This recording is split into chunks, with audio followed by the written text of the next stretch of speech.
আজি অনরাল্লাই শেয়ার করতাম চলে আসি দি কিভাবে ঘরোয়া মশলা ফাতি দিই না একদম সহজভাবে আই চিকেন বিরিয়ানি রান্না করির। আশা করি রাজিয়ার ভিডিও আর আপু ভাইয়া অলতুন বেশি ভালো লাগিব।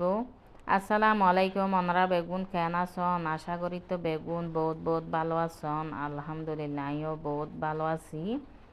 ওনারা তো জানন আজি 2-3 দিন ধরে মানে প্রচুর বৃষ্টি পড়ের আর চট্টগ্রামের এদিকে কিন্তু বেশি বৃষ্টি হওয়ার আর কি।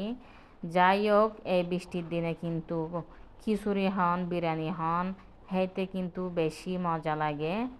যাই হোক আজি এই চিকেন বিরিয়ানি রান্না করির। শক্ত লাল মুরগি বেদি শক্ত লাল মুরগি বেত প্রথমে হাড়ি হুড়ি সুন্দর করে পরিষ্কার করি লই মুরগির পিস একটু বড় বড় করে রাখি।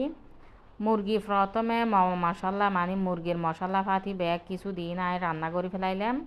এড়ে কিন্তু রাঁধুনি উগা বিরিয়ানির মশলাও দিলাম। মানে রাঁধুনি দোয়ানোর মধ্যে যে বিরিয়ানির প্যাকেট মশলা পাওয়া যায় এই প্যাকেট মশলাই বউ দিই। অন্যান্য মশলা পাতি যা দরকার পরিমাণ মতো ব্যাগ কিছু দিয়ে মুরগি রান্না করে ফেলি।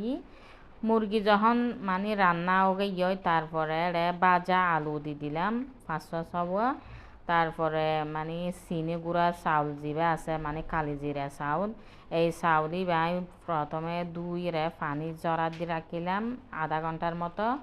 তারপরে এই চিকেনের ভিতর চাউলি বে দি দিলাম।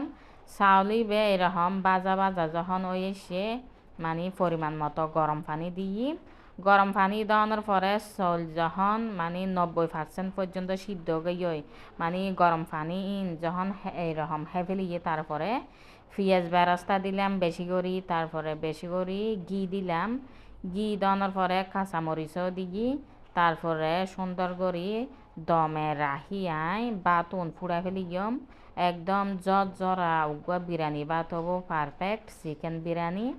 ওনারা চাইলে এভাবে রান্না করে ফেলাইতে পারিবেন। রান্নাগত সহজ খাইতে কিন্তু দারুণ মজায় হন জামালা নলাগে। চিকেন বিরিয়ানি হন ওনারা মাটন বিরিয়ানি হন আতুন বিরিয়ানি করতে কিন্তু একদম সহজ লাগে কে জানি। এনে তো সাদাবাগ রানতে তো 3-4 ডলে তরকারি রান্না করে ফেলা পরে আতুন কিন্তু বিরিয়ানি 1 ডলে রান্না করে ফেলাইলে সহজ বলে মনে হয়। এই তো ওনারা দেখি বুঝতে লাগন কীরকম পারফেক্ট চিকেন বিরিয়ানি হইয়ে। মাংস কিন্তু একদম ন ভাঙ্গে যেহেতু আরও আসিল শক্ত লাল মুরগি বে আলু একদম পারফেক্ট মানে গোড়া গোড়া আছে। তারপরে বাতি বে এত সুন্দর জর্জরা হইয়ে মাশাল্লাহ কি হইম সালাদ দিয়ে